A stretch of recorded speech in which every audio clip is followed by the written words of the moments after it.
The governor's race is heating up as Republican candidate Bill McCollum and independent candidate Bud Chiles answered questions from voters at a luncheon held by the Sarasota Tiger Bay Club. Tonight, McCollum and his opponent for the Republican nomination, Rick Scott, are meeting in their second television debate. SNN Local News 6 reporter Mia McCormick has the latest on the hotly contested race. Mia. The members of the Sarasota Tiger Bay Club were chock full of questions for McCollum and Chiles today at Michael's on East. Attorney General Bill McCollum and Bud Chiles brought their campaign messages to Sarasota. When asked to prioritize Florida's massive list of challenges, they both placed jobs at the top of that list, but they have different ideas on where those jobs will come from. We need to lure new businesses here, their headquarters. We need to lure their production facilities here.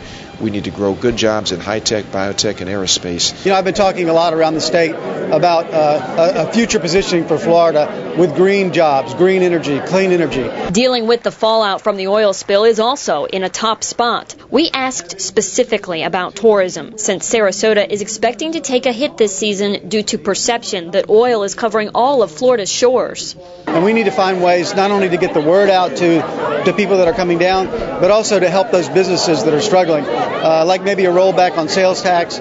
But I think we're going to succeed, do fine. We got lots of people working on it, and we have, some tourism advertising dollars the state has, and we'll probably have to add to that.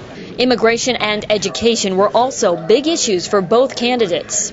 I want to provide more resources and more authority into local communities. Mr. Scott is running ads saying that you're against the having a law in Florida similar to the Arizona illegal immigrants law. Not only do I support that law, I've been engaged in defending it. McCollum is running against Naples businessman Rick Scott for the Republican nomination. Recent polls give Scott a double-digit lead on McCollum. Much of what the public has heard from both politicians so far has come in the form of 30-second TV ads. Dan Bailey, president of the Sarasota Tiger Bay Club, says giving the public a chance to ask questions of the candidates face-to-face is important. Too often they have to simply read about their positions in newspapers and TV. But this gives an opportunity to actually come and see the candidates in the flesh.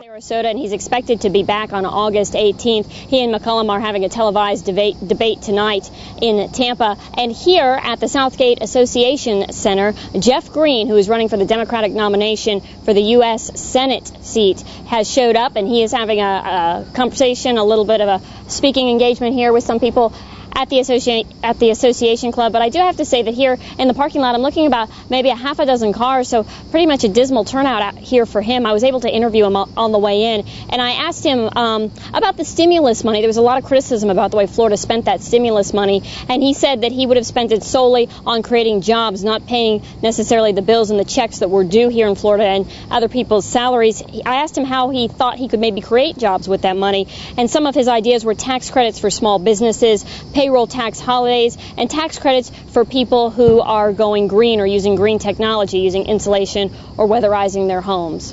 Lauren. All right, thanks, Mia. Now, of course, you mentioned the debate between Bill McCollum and Rick Scott, and we'll have highlights of that tonight at 10 o'clock.